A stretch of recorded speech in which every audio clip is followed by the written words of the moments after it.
ಸಜ್ಜನ ಬಂಧುಗಳೇ, ಈ ಸ್ವಾರ್ಥ ಪ್ರಪಂಚದಲ್ಲಿ ನಮಗಾದ ಅನುಭವದ ಬಗ್ಗೆ ಕೆಲವೊಂದು ವಿಷಯಗಳನ್ನ ನಿಮ್ಮೊಂದಿಗೆ ಹಂಚಿಕೊಳ್ಳೋದಕ್ಕೆ ನಾನು ಇಷ್ಟಪಡ್ತೀನಿ. ಸತ್ತ ಹೆಣದ ಜೊತೆ ಸತ್ಯ ಹೇಳುವ ವ್ಯಕ್ತಿ ಜೊತೆ ಯಾರೂ ಕೂಡ ಹೆಚ್ಚು ಹೊತ್ತು ಕಾಲ ಕಳೆಯಲು ಇಷ್ಟಪಡಲ್ಲ. ಜೊತೆಯಲ್ಲಿ ಎಲ್ಲರೂ ಕೂಡಿದ್ದಾಗ ಎಲ್ಲರೂ ಹೇಳೋದು ಒಂದೇ ಮಾತು, ನಿನ್ನ ಜೊತೆ ಸಮಯ ಹೋದದ್ದು ಗೊತ್ತಾಗ್ಲಿಲ್ಲ ಅಂತ.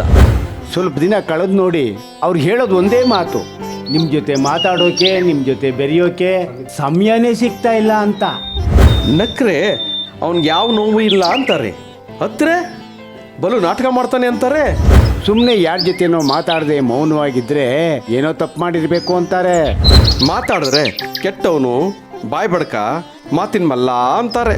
ಮಾತಾಡದೆ ಸುಮ್ಮನೆ ಇದ್ರೆ ಮೂರ್ಖ, ದುರಹಂಕಾರಿ ಅಂತಾರೆ. ಹೇಗಿರ್ಬೇಕ್ರಿ ಈ ಸ್ವಾರ್ಥ ಜನರ ಮುಂದೆ? ಬದುಕಿದ್ದಾಗ ಯಾವಾಗ ಸಾಯ್ತಾನೋ ಅಂತಾರೆ.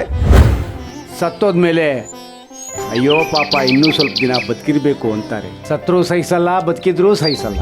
ನೀವೇನ್ ಮಾಡಿ ಬಿಡಿ, ಅನ್ನೋರು ಆಡ್ಕೊಳ್ಳೋರು ಇದ್ದೇ ಇರ್ತಾರೆ. ಅನ್ನೋರ್ನ ಅನ್ನೋಕ್ ಬಿಡಿ, ಆಡ್ಕೊಳ್ಳೋರ್ನ ಆಡ್ಕೊಳ್ಳೋಕ್ ಬಿಡಿ. ಆದರೆ ನಿಮ್ಮತನವನ್ನು ಮಾತ್ರ ನೀವು ಬಿಟ್ಕೊಡ್ಬೇಡಿ. ನಿಮ್ಮಿಷ್ಟದಂತೆ ನೀವು ಬದುಕನ್ನು ನಡೆಸಿ.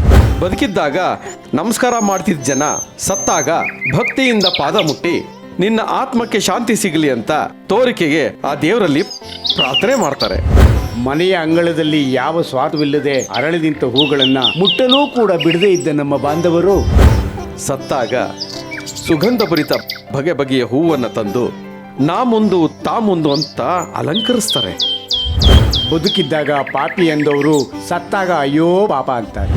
ಹೊಟ್ಟೆ ಹಸಿವಿಗೆ ಭಿಕ್ಷೆ ಬೇಡದೆ ಕತ್ತಿಡಿದು ತಳ್ತಾರೆ. ಅದೇ ಸತ್ತಾಗ ತು ಹೆಗ್ಲಾಕ್ತಾರೆ. ಇದೇನಾ ಈ ಪ್ರಪಂಚ?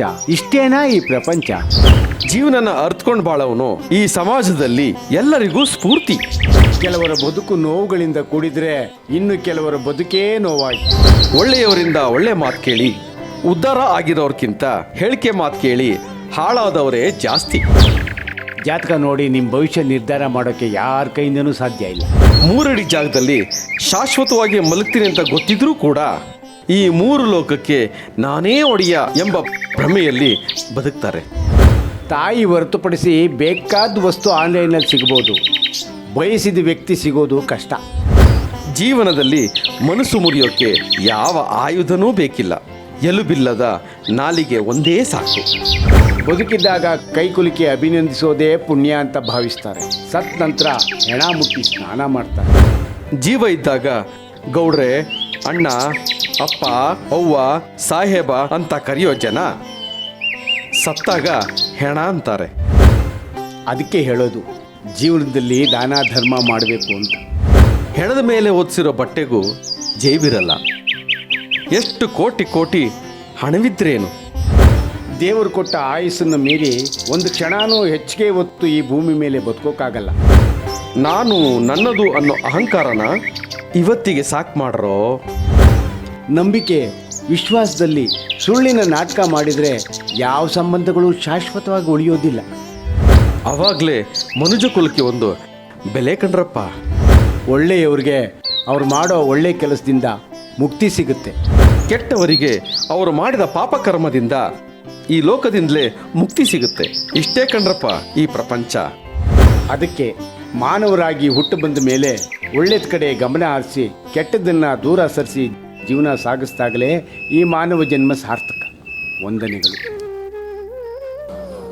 ಆತ್ಮೀಯ ಸ್ನೇಹಿತರೆ, ಗುರು ಹಿರಿಯರೇ, ಅಣ್ಣ ತಮ್ಮಂದಿರೇ, ಅಕ್ಕ ತಂಗಿಯರೇ, ಎಲ್ಲರಿಗೂ ಈ ನಿಮ್ಮ ಚಲನಚಿತ್ರ ನಟ, ಸಾಹಿತಿ, ನಿರ್ದೇಶಕ ತನ್ಮಯ ಸಾರಂಗಕುಮಾರನ ವಂದನೆಗಳು.